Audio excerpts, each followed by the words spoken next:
আসসালামু আলাইকুম বন্ধুরা, দেখুন আজকে আমরা আবারও করলার জমিতে চলে এসেছি।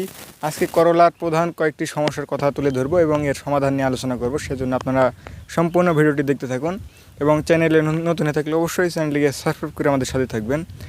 দেখুন এই করলার গাছটি দেখুন কুকড়িয়ে যাচ্ছে। পাতার নিচ দিকে খেয়াল করবেন, দেখবেন যে পোকা বেড়াচ্ছে এবং দেখুন নিচে আর কিছু পাতা দেখাচ্ছি আপনাদেরকে, এগুলো পাতা হলদে হয়ে যাচ্ছে। আপনাদের করলার ক্ষেতেও যদি দেখেন যে এরকম পাতা হলদে হয়ে যাচ্ছে এবং গাছটি দেখা যাচ্ছে দীর্ঘস্থায়ী হচ্ছে না, কিছুদিনের মধ্যে পুরো গাছটি নষ্ট হয়ে যাচ্ছে। এগুলো হওয়ার প্রধান কারণ বন্ধুরা, আপনারা অনেকে মনে করতে পারেন যে ছত্রাকের কারণে হচ্ছে, কিন্তু না, এটা পোকার কারণে এরকম হয়, পাতা হলুদ হয়ে যায়। এবং এই কোঁকড়ানো বিশেষ করে এটি পোকার কারণেই হয়ে থাকে। সেই বিষয় নিয়ে আজকে আলোচনা করব যে এটির সমাধান কিভাবে আপনারা পাবেন। এগুলোর সমাধান পেতে হলে আপনাদেরকে কিছু বিষ স্প্রে করতে হবে, সেগুলোর নাম আপনাদেরকে বলে দিচ্ছি। আপনারা অটোক্রপ কেয়ার কোম্পানির পাইরিফেন ব্যবহার করতে পারেন।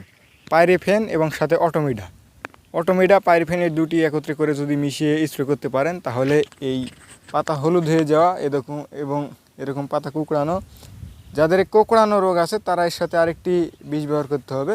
সেটি হচ্ছে অ্যাবামেকটিন গ্রুপের ভার্টিমেক জাতীয় কীটনাশক, যেটি আপনার লাল মাকড় জাতীয় এরকম পোকা দমন করতে খুব ভালো কাজ করে।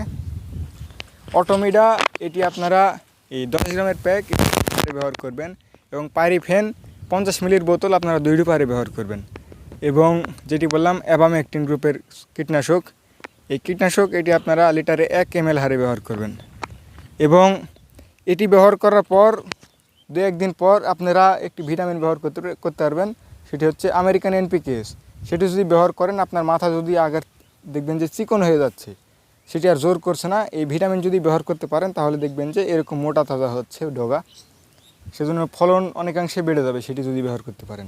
এবং পাতা কোঁকড়ানো এবং পাতা হলুদ হয়ে যাওয়া এই রোগের থেকে মুক্তি পেতে অবশ্যই আপনারা এটি ব্যবহার করবেন প্রতিনিয়ত।